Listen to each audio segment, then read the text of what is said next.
नमस्कार मित्रांनो, इग्नाइट ॲग्रिकॉस या आपल्या युट्यूब चॅनलवर तुम्हा सर्वांचे स्वागत आहे. नुकतेच महाराष्ट्राचे कृषी मंत्री यांनी हिवाळी अधिवेशनात नागपूर विधानसभेत जे आहे तर एक महत्त्वपूर्ण घोषणा केलेली.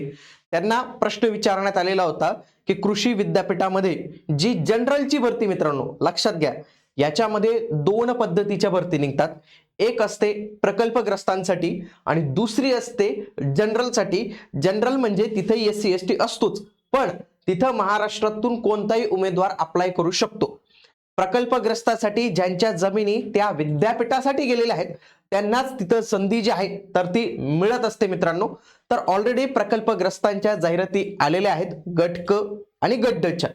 पण महत्वाची जी कृषी भरती आहे, मग ती गट क, ड, अ, ब सगळ्या काही असेल, प्राध्यापकांपासून तर माळी ते जे काही कर्मचारी असतील तर तिथपर्यंत, तर त्यांची भरती जी आहे तर ते खूप वर्षापासून जी आहे तर ती पेंडिंग आहे.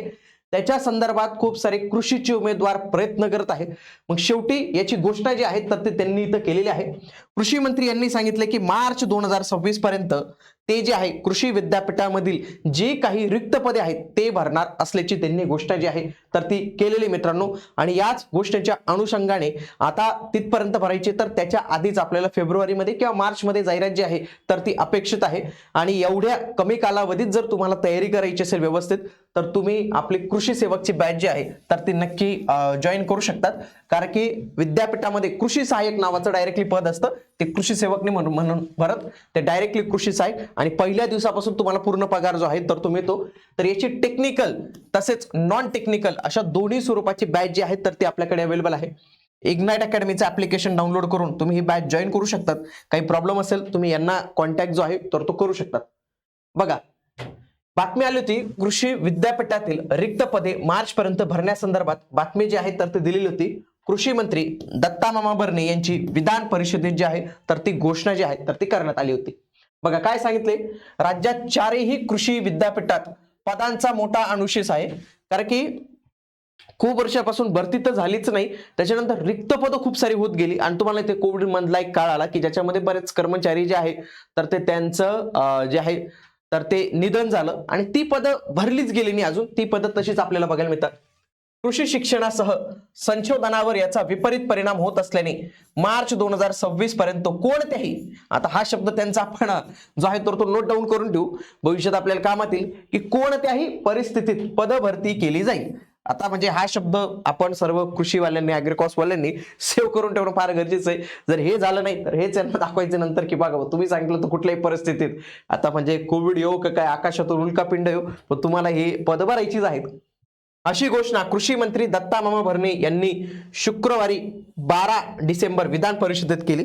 विधान परिषदेचे सदस्य सतीश चव्हाण यांनी लक्षवेधी मांडली होती आणि त्याला उत्तर देताना भरणे यांनी म्हणाले की कृषी विद्यापीठातील भरतीमध्ये अनेक तांत्रिक अडचणी होत्या, त्यामध्ये वित्त विभागाची मंजुरी ही मोठी अडचण आहे.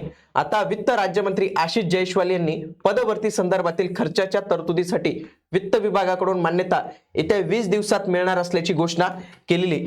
मेन म्हणजे बाकी तांत्रिक अडचणी सॉल्व्ह होतात, पण काय होतं मित्रांनो, सगळ्याचं सोंग करता येतं, पैशांचं सोंग करता येत नाही. ऑलरेडी राज्यावर जर तुम्ही पाहिलं तर भार जास्त आहे, म्हणून राज्य सरकार काय करतं की जेवढं पुढे ढकलता येईल तेवढं पुढे ढकलण्याचा प्रयत्न करतं. पण तरी देखील त्यांचा प्रयत्न चालू की चला आपण वित्त विभागाकडून मान्यता घेऊ, त्यामुळे पुढील प्रक्रिया सोपी होईल. वित्त विभागाच्या परवानगीनंतर आकृती बंधाला तात्काळ मान्यता दिली जाईल. त्यानंतर सचिवस्तरीय बैठक घेऊन भरती प्रक्रिया राबवली जाईल. मार्च 2026 पर्यंत रिक्त पदांचा भरणा जो आहे तर तो केला जाईल, तर अशी त्यांनी सांगितलेली आहे. याआधी पण यांनी घोषणा केली होती, तुम्हाला आठवत असेल की येत्या 15 दिवसात कृषी विभागात पदभरती केली जाईल. पण ते 15 दिवसाचे ते लयच दिवस झाले, आता अजूनही ते झालेले नाहीये मित्रांनो. पण तरीही यांचे एक प्रयत्न चालू आहेत. आपण समजू शकतो की कृषी विद्यापीठामध्ये भरती करणं हे काही सोपी गोष्ट नाही मित्रांनो. महाराष्ट्र शासनामध्ये भरती करणं हे सोपं जातं, पण हे विद्यापीठांमध्ये भरतीचे ना लय कडक नियम असतात, खूप सारे कारभारी असतात, त्याच्यामुळे वेळ होतोच.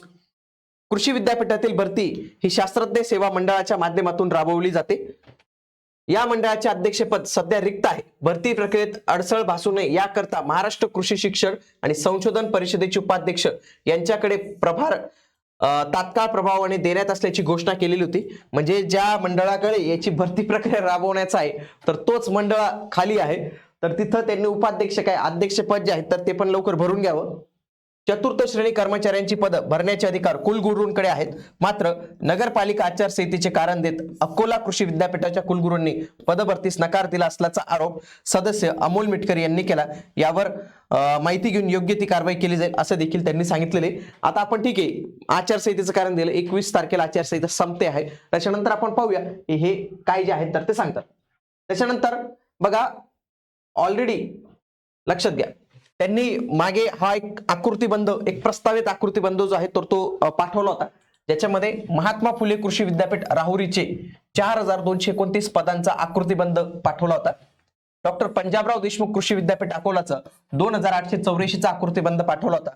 वसंतराव नाईक कृषी विद्यापीठ परभणीचा 2677 पदांचा पाठवला होता. त्याच्यानंतर डॉक्टर बाळासाहेब सावंत कोकण कृषी विद्यापीठ दापोलीचा 1610 असे पाहिले तर 11400 पदांचा आकृतीबंध जो आहे वित्त विभागाकडे पेंडिंग आहे. या आकृतीबंधाला आणि याच्या खर्चाला जेव्हा वित्त विभागाकडून मान्यता येईल तेव्हाच येणाऱ्या कालावधीत आपल्याला जाहिरात जी आहे तर ती पाहायला मिळणार आहे मित्रांनो. आणि याच्याविषयी काही अपडेट असेल ना मित्रांनो, कृषी विभागातील ज्या काही सरकारी नोकरीच्या संधी असतात त्यांच्याविषयी महत्त्वपूर्ण माहिती आणि अपडेट्स देण्याकरता तुम्ही आपलं हे जे चॅनल आहे इग्नाइट ॲग्रिकॉस हे पहिलं तुम्ही जॉईन करून ठेवा, कारण की याच्यामध्ये तुम्हाला सगळी काही माहिती मिळते. त्यासोबत टेलिग्राम चॅनल आहे, आपलं इंस्टाग्राम आयडी आहे, आणि काही कोर्सेस किंवा काही फ्री स्टडी मटेरियल पाहिजे असेल तर आपलं इग्नाइट अकॅडमीचं ॲप्लिकेशन तुमच्यासाठी अवेलेबल असणार आहे. भेटूया पुढील व्हिडिओमध्ये. तोपर्यंत जय हिंद, जय महाराष्ट्र, धन्यवाद.